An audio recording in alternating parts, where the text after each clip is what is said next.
London is not just some city. Its spirit stands outside of time. Certain places have influenced its citizens. It is not only a setting, but a presence, a character in various films, novels, and poems. My name is Philip Röttgers, and I search for London's spirit. I think there are two particular ways to explore the powerful and mysterious place that is London: through literature and through walking. Follow me into a secret world. Follow me to London beyond time and place. In this series, I will explore its spirit by walking the city and talking to London enthusiasts. I invite you to join me. Together, we will discover London beyond time and place. This is Talks Beyond Time and Place.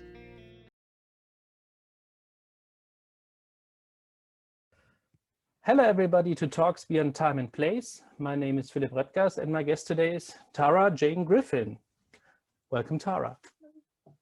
Tara is a London-based storyteller and museum professional working regularly in the mediums of poetry, design, photography, and spoken word.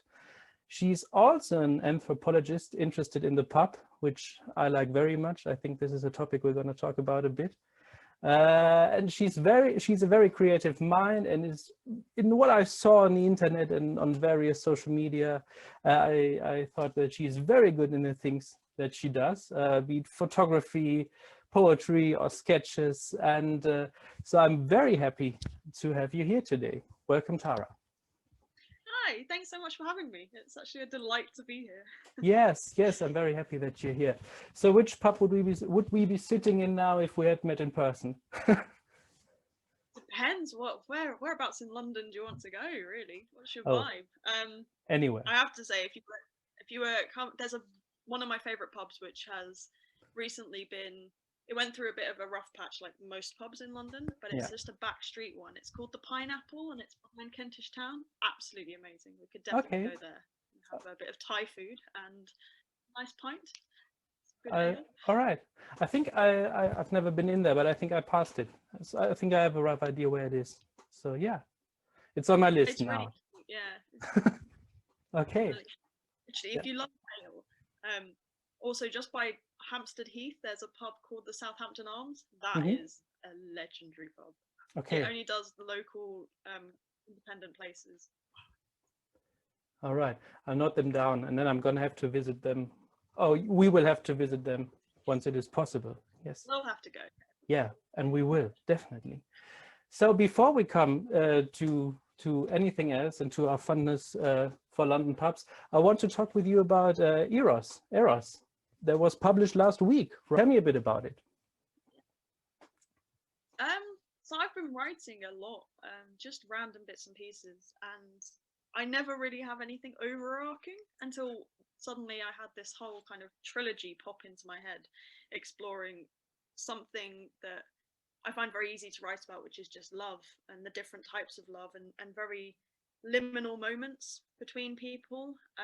Not necessarily big, overly romantic love, but small moments of kind of connection and deep love that isn't really expressed sometimes. You know, it's not a bunch of roses. Sometimes it's as small as brushing a hand or realizing both of you like a very specific thing.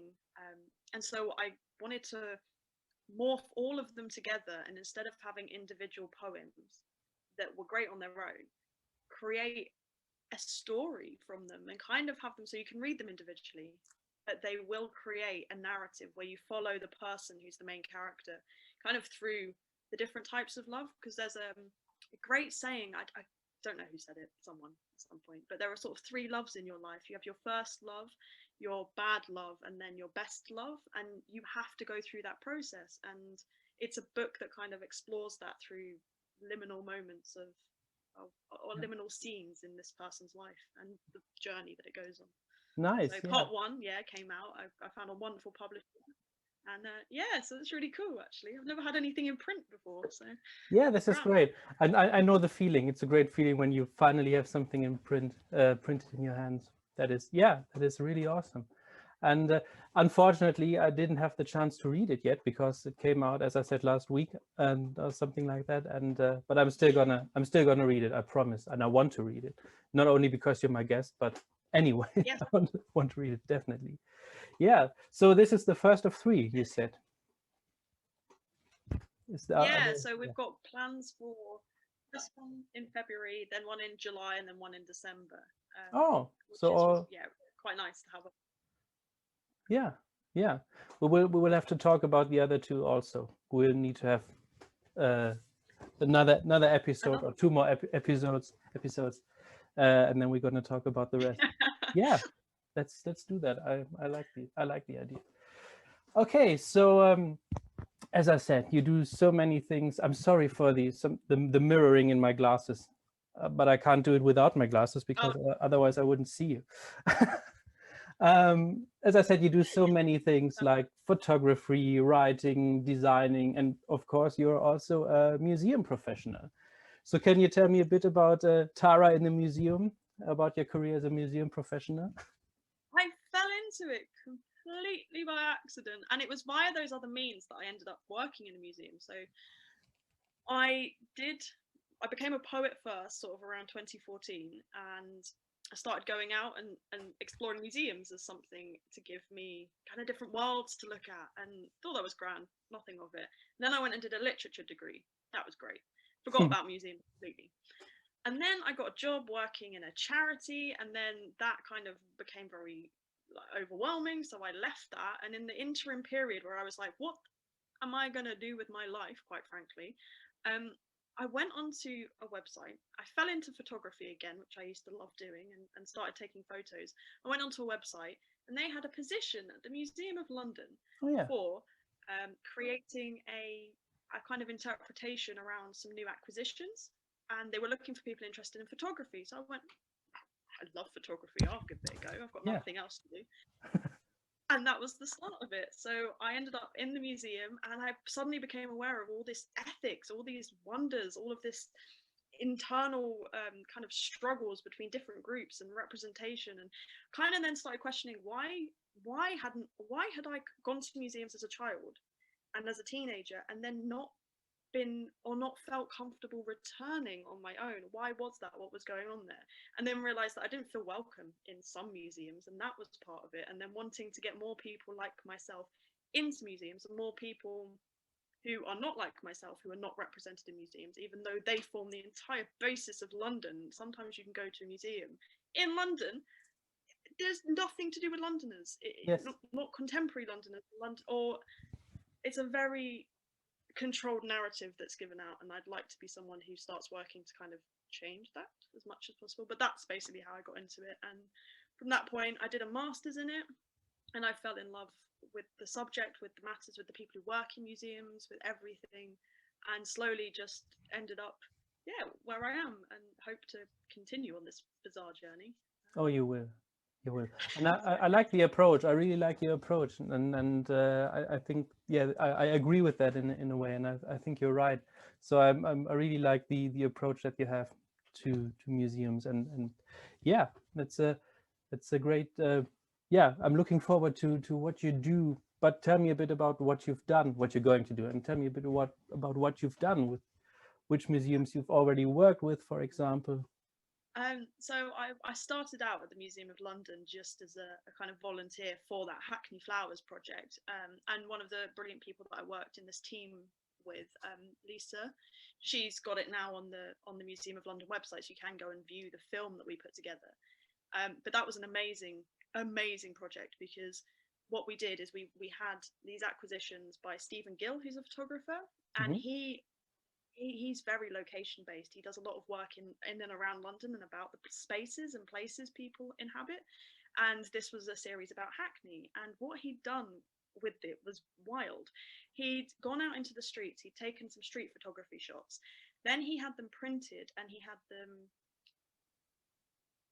buried in the ground of Hackney. And then he did lots of different things where he went and collected items off the floor, or asked people if they were smoking for their cigarette butts, or those types of things. And then he layered them on top and created these collages that have so much depth, not just in the actual thing itself, but in kind of how many layers. They're part of the ground of Hackney, the people, the atmosphere, the smells, everything is condensed to create these images. So with that, we were tasked somehow to make a 5-minute film on these. So as a group, we decided to go out into Hackney and bring the voices of Hackney residents into the museum. So our film was very much about how can we get Hackney residents to tell their own story rather than feeding into this same top-down approach to kind of having certain voices in museums. And yeah, so after that, I was then invited back to take part in a consultation for the new museum. So that was amazing. And that's actually on that project is where I met my publisher, Floria. Ah, okay. Amazing.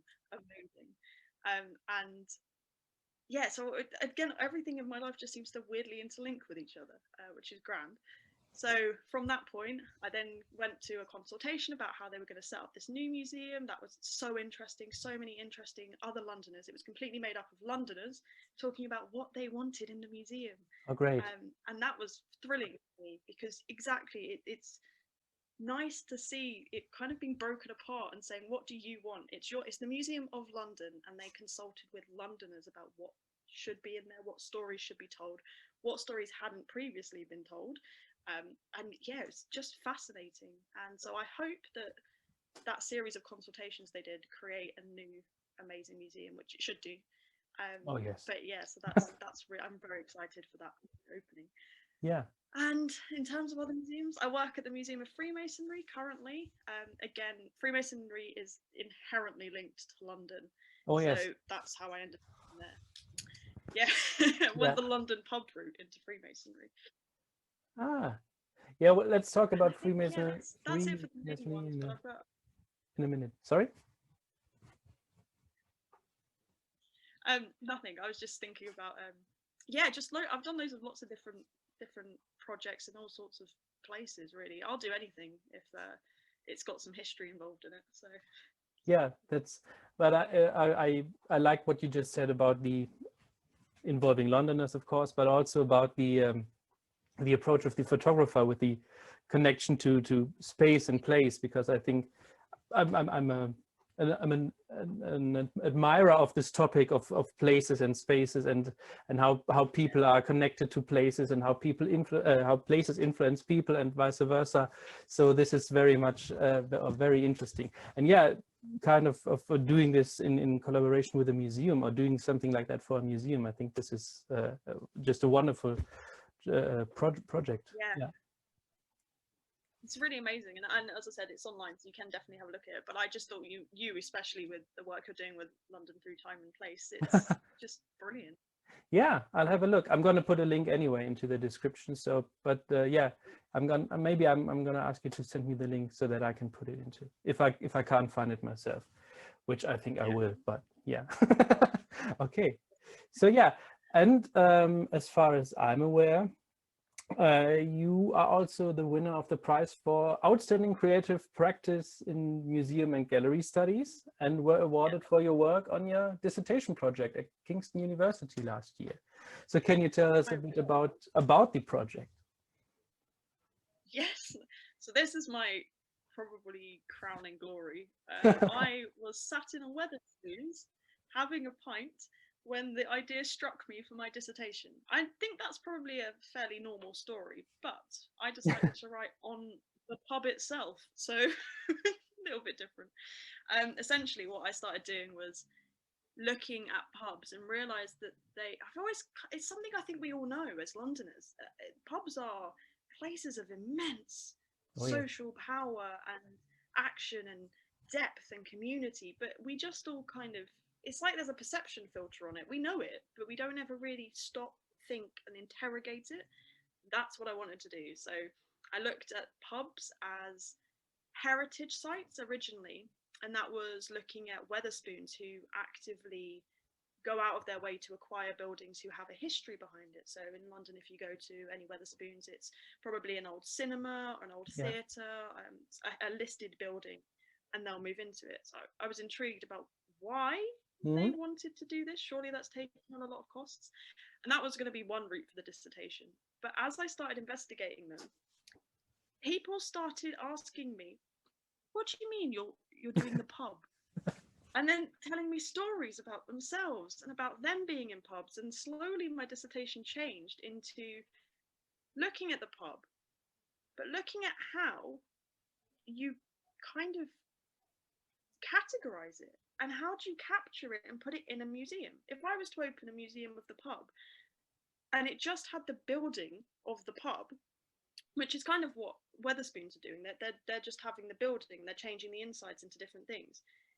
The building isn't the pub, is it? It's not. It's the people, it's the stories, it's the way that we remember it, it's the smells, it's the sounds, it's the sights, it's the arguments, it's the lock-ins, it's the dusty, disgusting stools, the sticky floors. It's all of those things. And how would you capture them and put them in a museum? Because all of that is intangible, and it's usually spoken about in a type of terminology that isn't formal. It's incredibly informal, and the words that are used tend to change over time. So and have different user groups use different words for different pubs and different sorts of pubs.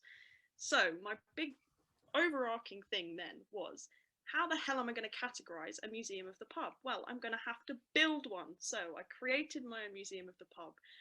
Everyone wanted to join in on my research. I was the coolest kid in the world because I would take you to the pub and interview you and buy you a pint, and then just that was it. That was my entire research plan, was just recording and transcribing stories. I would buy you a pint if you did that with me. Yeah, well, I'd buy the first one, and then because I had them talking, they just carry on buying their own. Yeah, okay, that's a good strategy. Yeah. Okay. So yeah, that was it. It became this big project where I created a museum, and I kind of turned a bit. It wasn't so much cataloging, but I screwed with the way museums tend to organize material by attributing to physical, say this, by attributing not the words that I would use to this as the museum person, but asking people what their words for describing it was, and then having that as part of what you were looking for. So in 100 years' time, if someone wanted to know about a pint glass or about this book, they wouldn't just get my opinion, they would also get the words of the user group that were connected to this, their words too, and suddenly that object has so much more life to it, and you can see, you know, the pint glass isn't just the pint glass, then it's the story, it's what it smelt like, it's what it's how it was phenomenologically viewed within the human being that was looking at it at that time. It's almost like capturing time, and it's that interlink between a physical object and the person, and then you somewhere in the future looking at that. And I wanted to bring that back somehow. So yeah, it was overall a really weird thing, because it was on the surface pubs, but also like very intense.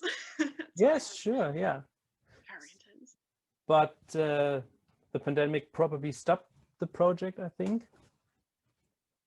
Yeah, it did because I just graduated in January, and then by March I kind of thought I deserved a break after that, so I had a 2-month break. Yeah, I understand that, and you did. I think you did. Yes, yeah, thank you. And then I ended up with the pandemic and quarantine and the break I didn't ask for. I don't want this long. Thank you. Yeah. Very nice. So hopefully anyone watching this somewhere far off in the future, we're out. But yeah, so I was just saying something and it's completely out of my head. Oh yeah, so I planned then to turn it into a PhD. That's what I wanted to do. I was having a bit of a break, and I meant to go and collect my physical objects, because I stole a lot of pint glasses while I was doing my research. But I think everybody did, but never. And I meant to go nobody and ever collect said them it from my was for university, but it got shut, and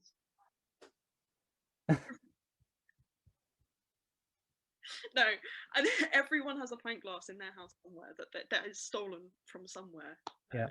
So it's amazing. I love seeing which ones people have as well.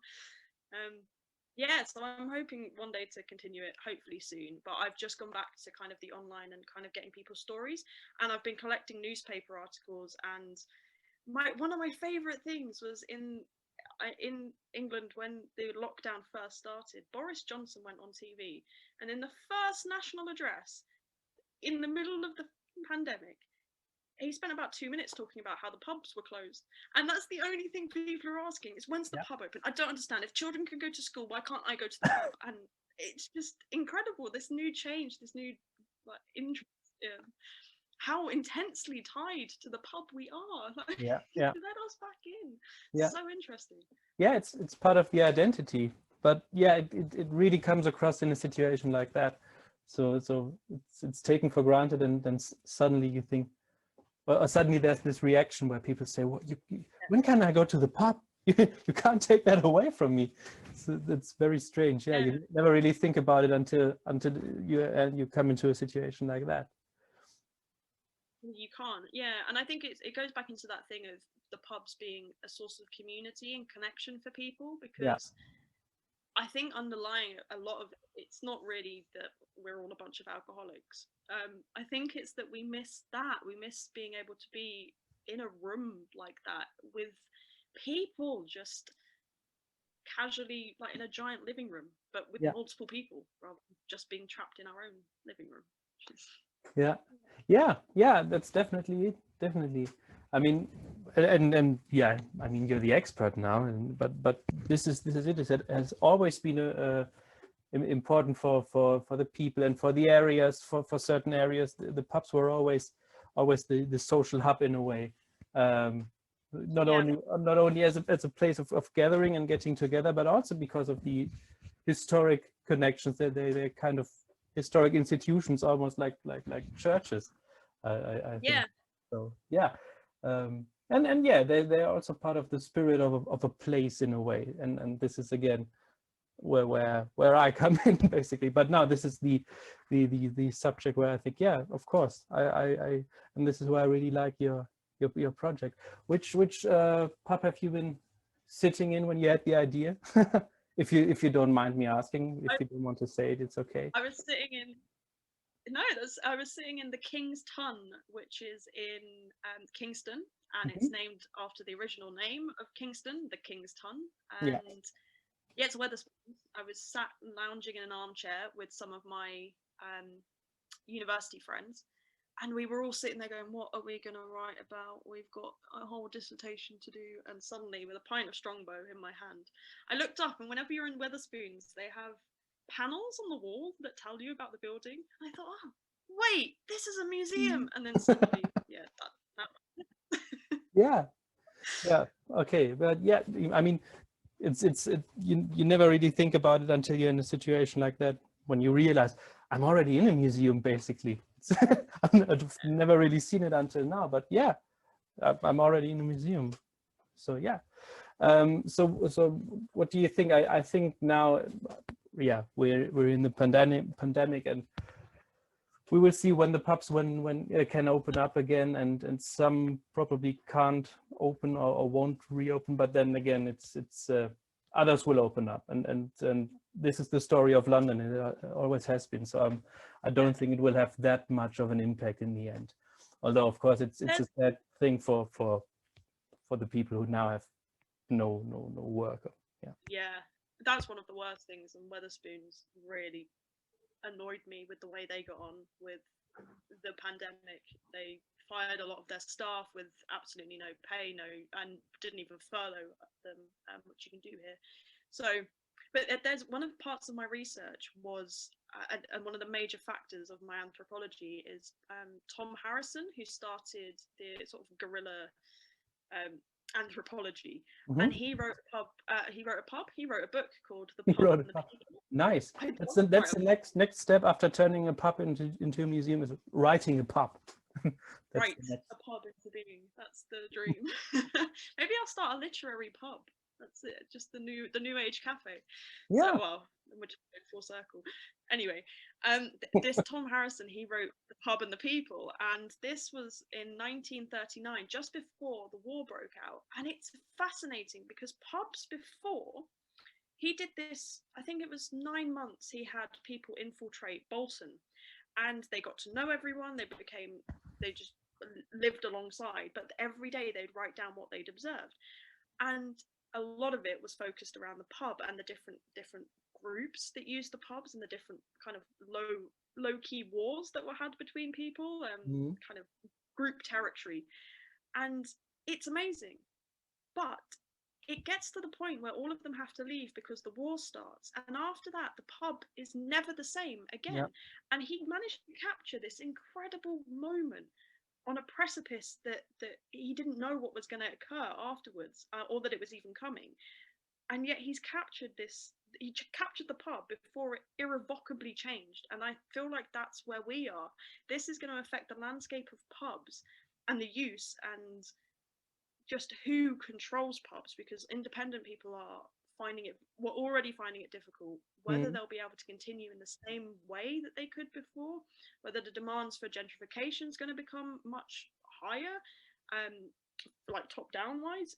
I just think, recording now, or recording what I've done, I'm hoping that if it does change, then I've got like at least a good basis for what the pub was before that point, because that's really one of the only studies of pubs that I've found that was comprehensive, that I really based a lot of what I did upon.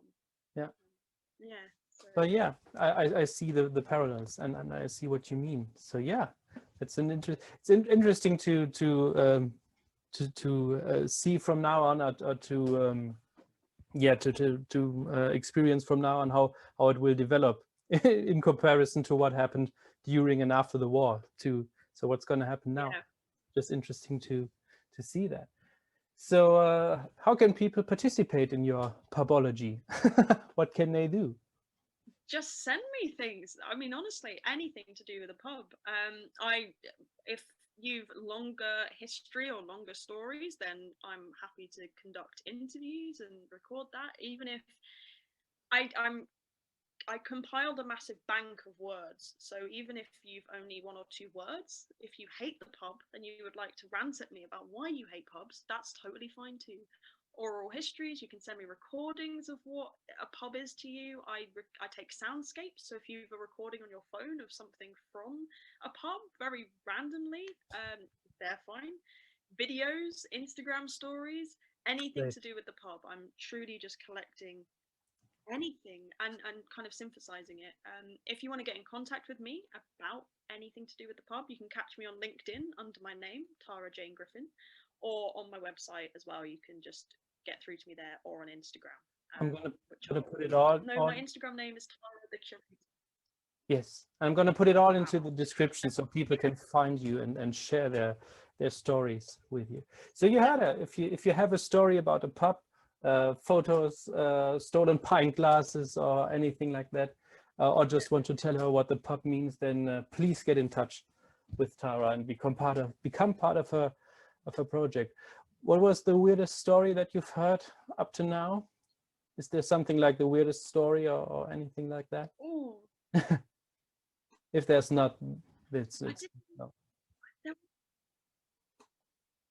Or something that you wouldn't have expected. There were so many of them that they took up space. That was something I didn't expect.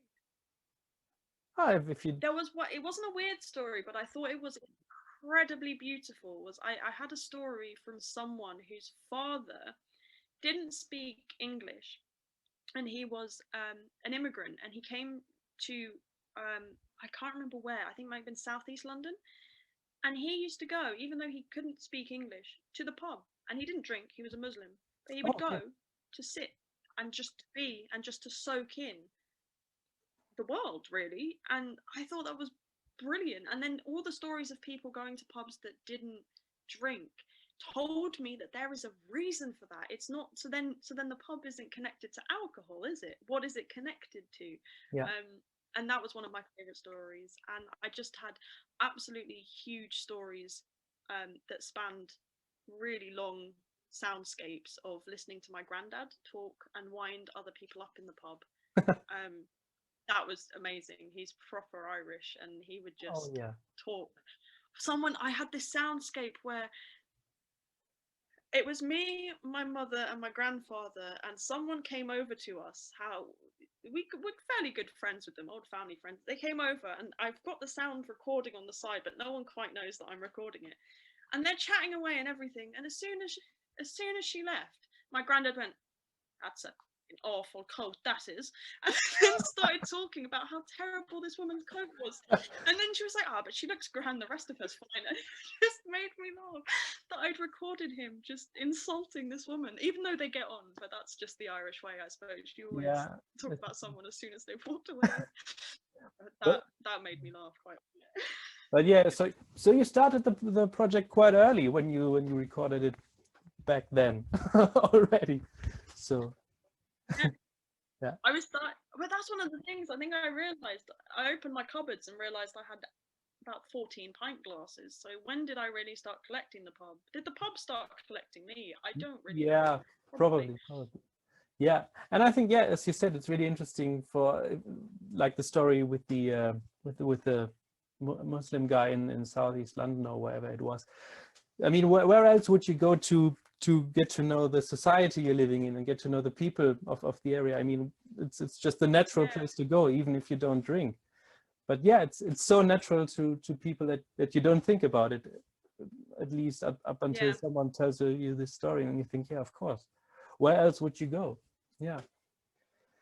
So I think, if I'm correct, you grew up in North London, in Camden Town.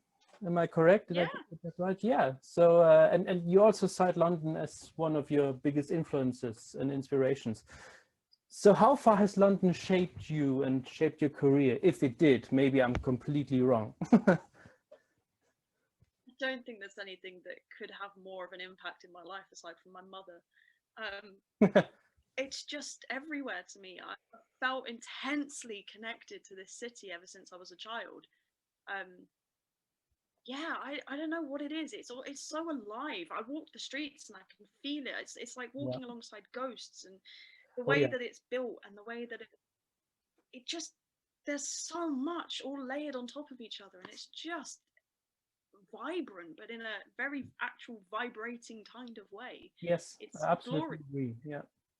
And I think that has shaped it, because I'm constantly, there's so much to unpick in even in one space. You just keep going and digging, and you come across story after story, layer after layer.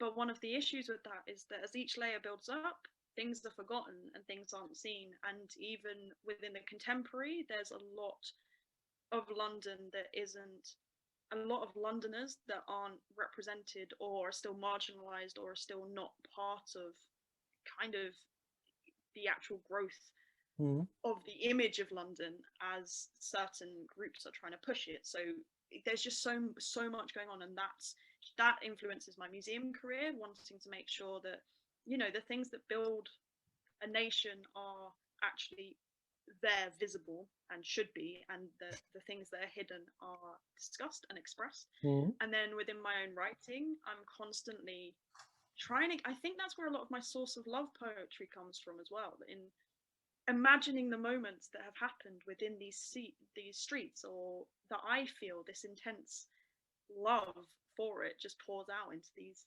things. And everything. I love geography. I was mad on geography when I was a kid, and the history of London is just wild. I mean, literally, it goes from being wild into these. Oh, it's just magical. And my school, where I went to school, was Parliament Hill.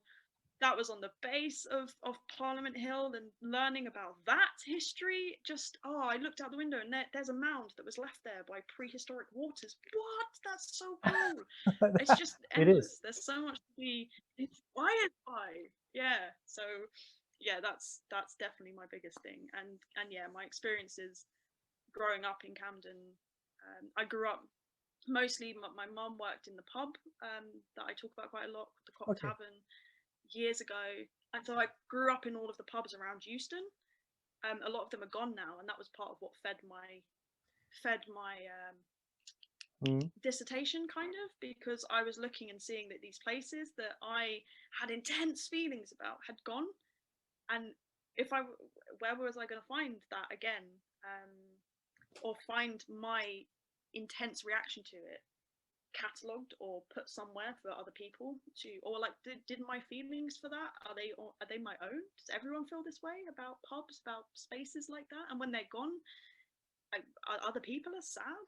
So yeah, that was quite a lot of it. Yeah, I see. I understand exactly what you mean. I basically feel the same way. I recently had an interesting discussion or talk with one of my other guests, with Robert Kingham. The talk is already online. We talked about, you go to certain places in London, or you walk certain streets, and if you're a bit familiar with the stories or with the history, I mean, I always feel something when I go there, when I walk through a certain street or something like that, or visit a certain place. But often it is that you, as you just said, that you know the story or the history behind a place. And we were wondering, do you also feel something, or do people also feel something that have no idea about the history, like people that come there for the first time? Do they go there, or do they feel the same things, or do they feel anything different? It would be interesting to ask someone, because we all know the stories, but then we said, yeah, people probably they feel something, or they experience something, and then maybe then if they hear a story or the history, then they say, oh yeah, it's like oh yeah, of course it has to be something like that, so the feeling was right. Now I know why I felt this way. I think it's just interesting, so to how you experience a place, how you experience a city. Yeah, I think you can always feel, even if you don't know right. a place, Yeah, you can always feel whether it's old. You can just feel it, even if you're not sure why or what it is. right. There's something about a place that imposes itself upon you. Yeah. And the more weight, the more time span behind it, the harder that weight kind of hits you. Yeah. And it's also the thing, I mean, why do people feel drawn to certain places? Why do they think I feel more drawn to this area or place or street or whatever than to another area? And often if you then find out maybe the history or the stories of that place, you think, oh, of course, this is something that I feel drawn to. But yeah, in the beginning, you don't really know that there is this story, or that something happened there or whatever. So you also say on your website that your aim is to tell the stories of London and Londoners as best as you can to as many people as you can, which is a sentence and an idea that I really like. So I can understand your need and your drive to do that. So how exactly do you want to tell the stories? I am not sure yet. I'm a great believer in the form informing whatever work you're doing. So it really depends on what it is that needs to be told. Yeah. A big part of it is I really want to get into, I've conducted a few of my own, but some participatory projects, much like the Hackney Flowers one that I participated in. Not necessarily telling the stories myself, but making spaces where those stories can tell themselves, or people can tell their stories, and kind of, I'd like to make more temporary exhibition spaces in museums that are part co-curated, or even just fully given over to other groups to curate, because why not have the actual voices of people who live in that area in the museum, and making and protecting those spaces for people to tell their own stories, and then kind of getting my own personal stories and bits and pieces from my own background, and people like me, and then other people not like me, and just everything. I just want to cram museums filled with actual like living stories. Museum of Contemporary London, that would be grand. Yeah, you can work on that, and then one day it's going to be there, and then it's going to be, I mean, I really like the idea. It's the best way to do a museum about London. So yeah, I really understand the drive, as I said, behind that. one of your passions is also photography, experimental, also kind of an experimental photography, film photography. Do you also take photographs of London? I mean, yeah, I think you do because you live there, but one of the very first times, I should have really seen my life plan coming, but the very first time I ever bunked off school, I was in year 9 and I was already in school. I went to school and then I decided to forge a letter to leave school. I had a camera in my bag and I'd left and I went to a museum with the camera and just took photos of London. I explored the whole of South Bank. I went to St. wow. Paul's Cathedral. Still, the best day of my life was bunking out of school and going, oh, I'm going in. I learned so much. That's when I started kind of taking photography more seriously. I was around about 14 and I just on my own photographed every inch of the South Bank, and I discovered at that point you could go down onto the beaches, and I was down there for hours just picking things, mudlarking I suppose, Mudlarking, yeah. but I didn't know the term for it, and I loved it. And so from that point I just fell in love with photography, and especially trying to capture the city in any form, whether it's small moments between two people walking down South Bank hand in hand, or whether it's the big grand kind of gorgeous scenes from the Shard, anything. But I just, yeah, it's my dream to capture it. And I do, one of my favorite series is that I am working on and currently got about half of the photos I'd like, is long exposures of London. So setting up a tripod and just having it so that I call it the Ghosts of London series. So using these old spaces, yeah, and then having the people become literal ghosts that are part of it. I did the same thing in a museum, which was a really cool experiment. But yeah, I'm taking it out now and trying to do that in the actual city. I'm just trying to, I love it. And I love people taking photos of anything in London. I just think it's glorious to so much down any out or back street. Yeah. And again, there's the topic of love in there overall. It's something that I think it's in everything you do. There's I mean, love is the greatest thing on earth, but it's basically I can hear and feel everything that you do. Yeah. So yeah, great. I think I'm just madly in love with it. Yeah. I think sometimes I think I should maybe do a talk with someone who really hates London. Who's like, that would be amazing. Yeah. Oh my god. Yeah, I would love to watch that actually, because I think sometimes people are so enamored with something they can't see the other side. I think I'm gonna do that. I think I will. I'm gonna can't be that difficult to find someone who really hates the place. So, yeah. No. Sorry? I said no. There must be someone out there. Someone must be someone out there. Yeah, we'll find him. We'll track him down, and then he or she or whoever it is has also got to share a story of the pub for you, which he really or she really hates. A really terrible pub because this person hates London, and it's she or he or hates pubs and everything. So yeah, we should find that person. It would be very interesting. So yeah, where can we see your photography? Also on your website, I think. Mostly on my website, yeah. I need to do more with it. I think that I'm going to start trying to publish some smaller pamphlets of the series that I do in my London street photography. But yeah, mostly on my website or my Instagram is where I post some of them. Yeah. Yes. I've seen some of them, so yes, I can agree with the Instagram. So yeah. And I already mentioned you're also a poet, and a very good one, obviously. And your poems can be read and listened to on your website also.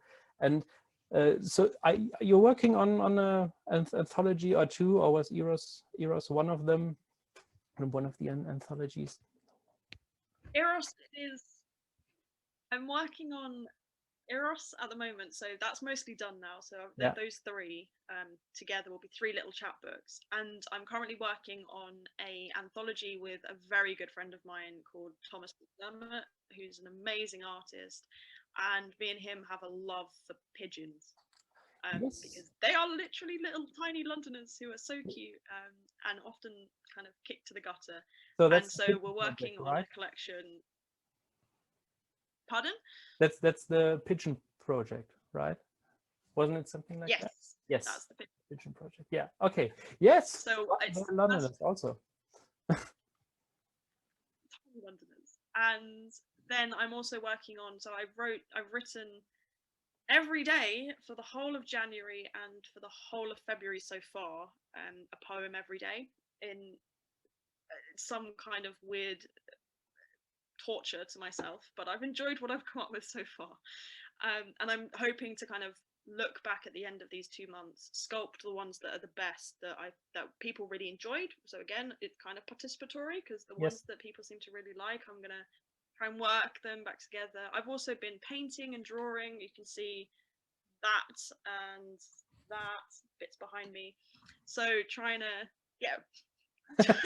get all of my artwork to kind of coexist with it and create something called the January papers, which will have kind of a mixture of all of the projects that I do. So, photography, some bits and pieces, just creating a book that's a bit more meaty than just having text, like a lot of kind of visual explorations of bits and pieces. So yeah, those are what I'm working on currently. Yeah. Yes. Is it very difficult to come up with a poem every day? Not if I've got a prompt, but if I'm left to my own devices, then yes, very difficult. But I'm always open to that as well. So if anyone listening wants to send me the roguest thing, go for it. I'll see if I can turn it into a poem for you, just for fun. But I find that really helpful. It keeps my brain malleable, kind of finding something that's immutable and immovable, which is this prompt, and then coming at it and going, how can I make you fit? How can I polish you, turn you into something that works, or what form is best for this? And yeah, so it's been really fun, and it's given me lots to do during lockdown while I've been bored. What's the poem of the day today? I think today is "You Put Disco Lights in Your Bedroom," which was given to me by a friend. A great title. Yeah, so I'm yet to write that. So when I'm done with here, I'm off to write that one today. Okay. So everybody who watches this or listens to this can obviously probably reread the poem. It's going to be published by then. Yeah, great. Got disco lights in your bedroom, right? So yeah, a good title. I like the title. Yeah. So when did you start writing? I really like it. Yeah, when did you start writing poetry? Was there a starting point? I started writing poetry. I've got some strange, very vivid memories of when I was in school. So around very, very distinct memories of writing a poem using the letters of every single person in my class. So it was A is for Aaliyah, who is, and then used alliteration to give everyone names and titles, and it became the class poem and put it on the wall. I remember one of the very first lines I ever wrote, which I think was about 7, maybe 7 or 8, which was "lids fall over almond eyes," which was the first time I figured out how to use metaphors. So I was very excited. Very early, from very early on. Yeah. So I started then just writing small bits and pieces. When I didn't have a laptop or a computer for many, many years, and I would spend hours at night writing my own stories. I'd spend hours reading, and then I'd spend hours coming up with stories. And then when I did get a laptop and I didn't have the internet for a long time, I just wrote endlessly, endless stories, anything really. And they never did anything with them, just had them. And then I fell out of it until I started watching Doctor Who.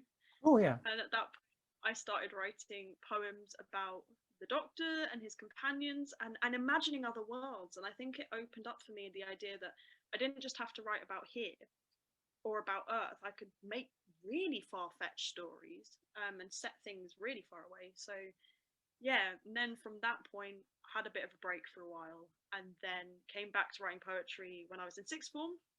And then I did my degree, and I mostly did poetry and writing. And then I completely got writer's block and couldn't write for 2 years. Oh, okay. Anytime I looked at a page, I wanted to be sick. I couldn't create. I just had nothing in my head. Mm. It was horrendous. Yeah. Yes. Yeah. Yeah. So Yeah. But it came back. Yeah. it did. Yeah, with a violent force at the beginning of this year. But it worked. I mean, yeah, the violent force worked. The approach worked. So yeah. Yeah. But it was always poetry, or did you ever consider, like, I don't know, writing short stories or... Yeah. So I've got some short stories. When I did my degree, I split it between doing poetry and doing short stories. But that was really when I got far more into writing poetry. I find it much easier for me. I think my brain rhymes very easily and pulls sound together. So that's a natural form. And when I did narrative fiction, I had a teacher who just said, "Why are you in fiction? Even when you're writing fiction, it's like poetry." I was like, "I know, I don't understand what my form is. Please, just teach me." But yeah, so I sit on the borderline of both. But I love writing short stories. I love reading short stories as well. They're fantastic. Yeah. Okay. So yeah. But it's nice that you have this, that you kind of this natural, you naturally write poetry, because I find it very, very difficult. I mean, English is not my mother tongue.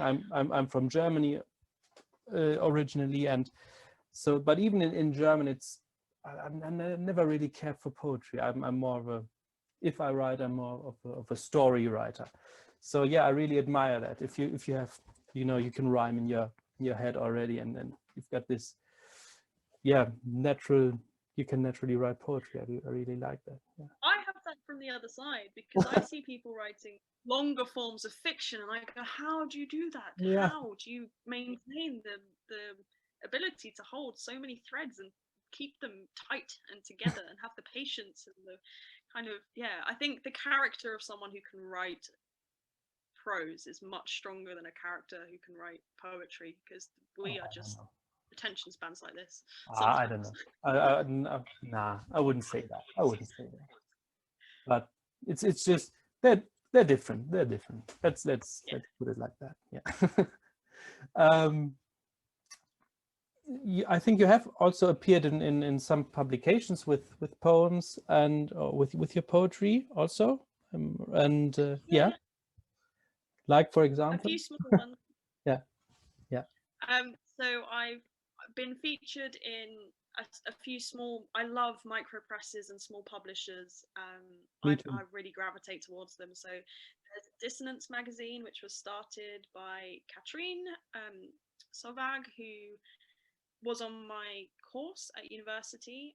We never really interacted at university that much, but afterwards she started Dissonance, and it's just a brilliant magazine, and we've really connected over that. And she publishes lots of really interesting, very poignant stories, short stories, poetry, and so I've featured on that a few times, which has been really nice. Small Leaf Press as well, and Chapter House Press, and I joined a collective for a while during lockdown and published a few things with them on their websites. Great. And yeah, so anywhere I kind of can, it's great just to take opportunities. If you're a writer or you've got anything knocking around, Yes. send it into places, because small publishers most likely will be interested in what you've written at least. That's true. Yeah, that's true. Yeah. So going away from the poetry for a bit, you also did a guided tour of the Museum of Freemasonry, which can be Yes. and watched on YouTube. So how did this come about? I mean, you already mentioned a bit that you worked for them, or yeah. Yeah.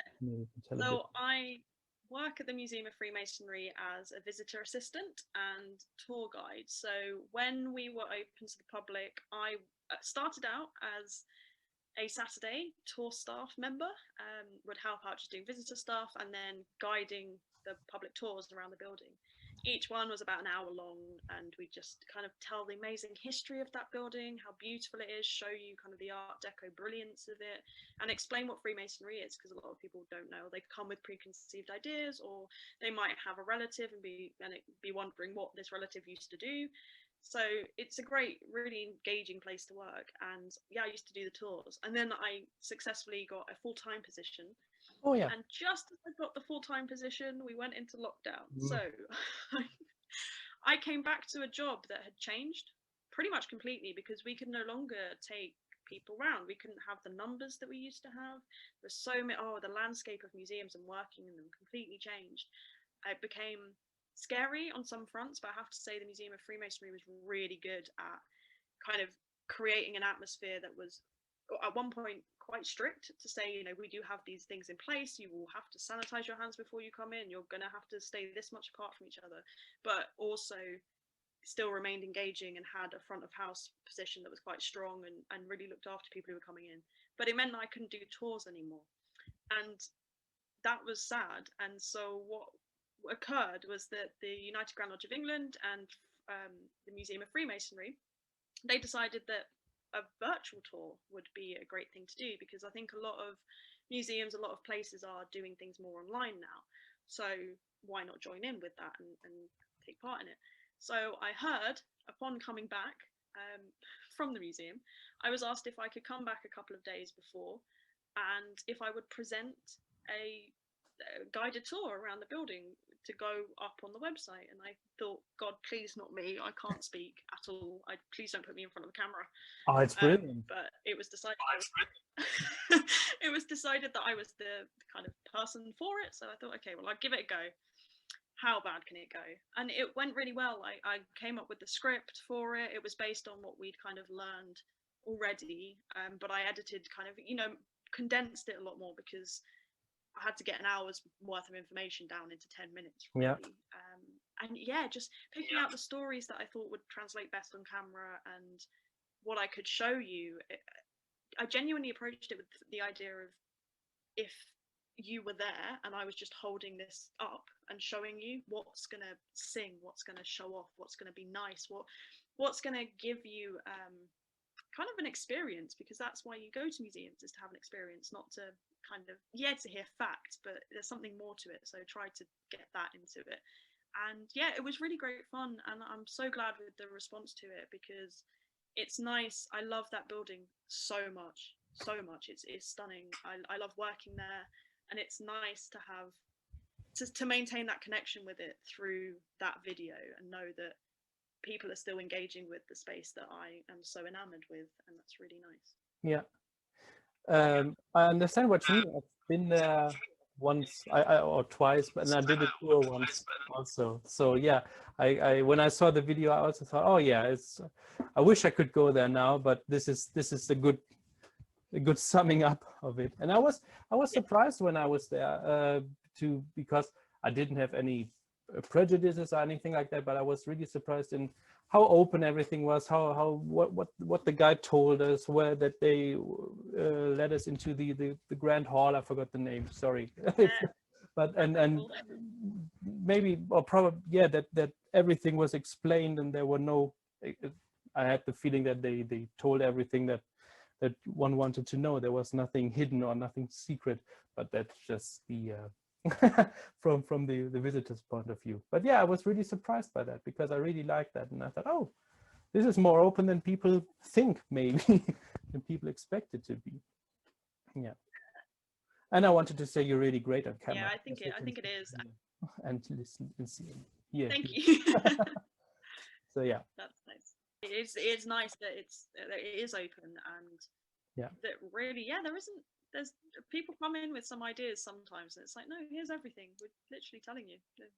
Yeah. Say we're, not that I'm a Mason, but do you have to be a member of a lodge to work there? Or is this? No, not at all. That's the biggest question I get asked is, are you a Mason? I'm like, no, I'm not. I could be, because the next question is, is it because you're a woman? No, there are women. Yeah. But no, you don't have to. In fact, I believe quite a fair bit of the museum staff are not Masonic at all. Yeah, but, why not? You know, there's no difference. been, yeah, people in lodges or not in lodges, and some of the nicest people I've met actually coming through the museum have been people who are incredibly enthusiastic about their masonry, and I love it. It's so Yeah. I met one or two also, and I think I completely understand what you mean. And I thought that was also something that I found very interesting. I think you can kind of register on the website or send a kind of, hello, I'd like to join. Can I join you? It's not like like secret meetings and someone says, you know, this guy, I want him to come in, something like that. It's just, hello, can I join you? Yeah. Join the club? It's That's always one of my favorite moments, is when people do come up to me and say, oh, this is great, how do I join? Or they might just be intrigued about how to join, and I said, it's literally on the website. It's on the website. There's they expect to kind of be handed a secret piece of paper or something. It's so intriguing, magical. It's like, no, it's just on the website, mate. It's like applying for anything. Let me lead you into the secret chamber, and then yeah. But that was also my question when I was there, just out of curiosity. So how could I join? And he said, yeah, you can go on the website and just get in touch with us. And I was like, oh, it's that easy. Maybe one day, who knows? But yeah, I was a bit surprised by that. Yeah. So what is Tara going to do next? What are the next projects? I have no idea. One, I hope at some point to return back to work. That would be really nice. But beyond that, I think one of the things is I'd love to become a doctor. Fulfill my Doctor Who fantasies and become the Doctor myself, but be a doctor of pubs. That was incredible. That would be, and it has a good sound. Dr. Tara Griffin, I think I really like the sound of that. Yes, I'm so excited for that. So that's what I think that's the long-term plan. And for the moment, just kind of getting my feet really into the museum world and riding this poetry wave out to wherever it takes me, to whatever it turns into. I don't really ever plan anything. I like to fall into things. I feel like so long as I remain in London, it's a cradle that will somehow catch me no matter what happens. Something will occur. There's magic here. Right. Absolutely right. And I also don't make any plans because they never work out the way you plan them. So just if you're on the right track, as you said, you meet people and opportunities appear, and then you realize, I'm on the right track here, I'm doing the right thing. So yeah, that's the best way to live, basically. And so what do you think? Do you think the museums will change, or the whole scene will change a lot after the lockdown, or is it going to go back to as it was before? Do you have any idea? I think there will be a spike in visitor attending, visitors attending, and I think there will be a kind of renewed appreciation for physical objects. I think before there was a kind of pull towards how much can we do digitally, and the moment that we lost the physical, the digital became very important, but we suddenly realized the importance of the physical, to have something in front of you, to be able to see it properly and experience it. So I think that there will be a higher percentage of people trying to engage with that. I think that with travel restricted as well, that a lot of local places, people will become more interested in their local area and maybe start attending local museums and seeing kind of, being intrigued by things in that way. But yeah, those are two of my small predictions. But in the larger scheme, I've no idea, because there's just so much to think about. Again, you can't. You can't really plan anything. No plans. How can you plan in this situation? It's not possible. So yeah, just small predictions. So I always finish my talks with 3 questions that I ask everybody of my guests. What is your favorite place in London, and do you have a favorite place in London? Favorite place in London? Yeah, it has to be, I think, Westminster Bridge. Or Waterloo Bridge. No, Waterloo Bridge. There is no way I could ever feel anything but awe or beauty or magnificence on that bridge.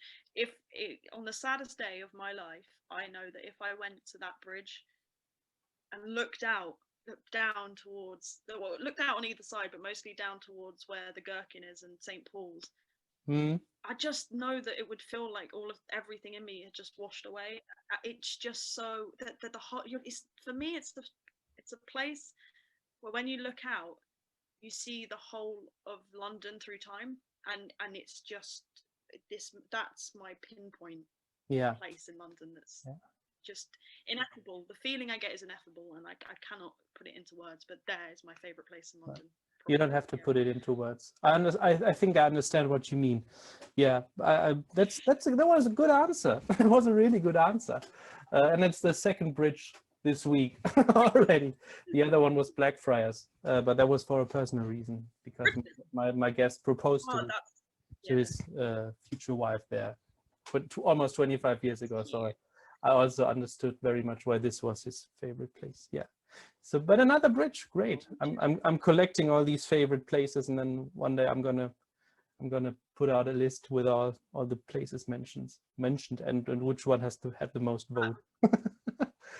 I think it's surprising because many of these. You do a walking tour. Oh, it's surprising up to now because most of these places are almost tourist-like places. Someone said, "Oh, it's the South Bank." Someone said or people say it's the bridges or Hyde Park, and I thought, "Oh, this is interesting." I would have expected like some back alley in the city of London or something like that. But yeah, but yeah, it's just interesting because I mean these places are beautiful. I was just a bit surprised that in the end people decide for the well-known places. Yeah. I wonder if it's more to do with that thing that we were talking about, where you can feel the history, and maybe people are just, you can feel how important these spaces are. Yeah, they're all quite historical. The tourist circle in London is very steeped in history. Yeah. So we already talked about that London has shaped you in a way, but has dealing with London and its history and art and literature and everything, has it also changed your view of the city in a way?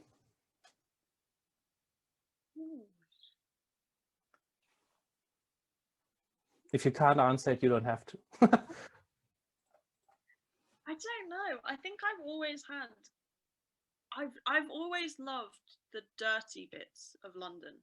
Ever since I was a kid, I was more interested in the horrible histories, in the back alleys, in the pubs, in the pigeons. Yeah, me too. So to me, I never had a kind of Paris syndrome. I was never in love with the false idea of London. I've always been in love with its reality. I think encountering London through literature changed my view of the city. It suddenly added true historical depth to it in a way that the physical didn't quite have. So I think that changed it, and seeing the literary beauty in it. Yeah. But yeah, I don't think too much. I think I've maintained the same love through my life. Yeah. I mean, yeah, it's basically what we've already said. If you have a feeling for a place, and if you know the history, it can change, or mostly you think, oh yeah, of course, it makes sense, something like that. Or yeah. The last question that I always ask my guests is, but you don't have to answer it if you don't want to, is can you name 3 Londoners that you would love to have dinner or a drink with from throughout history? Oh, Londoners. It's also quite funny because I keep thinking of, because if I also collect the answers, I'm going to put a list online one day with who got the most votes. But yeah, you can name anybody or nobody, whoever you like. I think I'd love to have dinner with. See, a lot of the people I'm thinking of weren't necessarily born in London, but I still think they count as Londoners. Yeah, but there's many answers like that, so that's fine. Yeah. That's the beauty of it. So I think I'd definitely love to have a chat or a dinner with Noel Coward. Oh yeah. And I think he'd just be fascinating. Then also Dick Whittington, because Ooh. I'd love to know if his cat did actually speak to him, or even if he had a cat. I don't really know. I joined that dinner, yeah. And then, oh, who else? I'm trying to think. Probably sort of, I'm thinking of Anne Boleyn, Ooh, where she wasn't really a Londoner, but she did spend a lot of time in the Tower of London and around there, and she was engaged on there. So, yeah, I'm going to go with Anne Boleyn because I just want to chat with her anyway. Yeah, that's also very, yeah, that's good. That's an interesting answer. It's I think the most the one that most people said, or that was included the most, was William Shakespeare, and he's also not a born Londoner, but he's associated with London, so yeah, that's fine. But I think that's again the thing, like with the favorite places. I thought Shakespeare's too obvious for not in a negative way, but it's so obvious. But probably he was a fascinating character, so it would probably be great to have a pint with him or dinner. Yeah. So yeah. So that would be grand. I'd love to have a pint with Shakespeare. Yeah. Maybe we'll see what happens in the afterlife. So maybe we can have a dinner with Shakespeare there. Okay. So thank you very much, Tara, for this wonderful conversation. I'm going to put a link to your website and all the everywhere that we can find your art and your poetry and your photography into the description of the talk. I hope to have a pint with you in real life in the pub soon. And yes, yeah. And I wish you all the best with your projects and your museum work and everything that you do. And it was great to have you here today. So thank you very much, Tara. Thank you. It's been lovely to chat with you. Yes.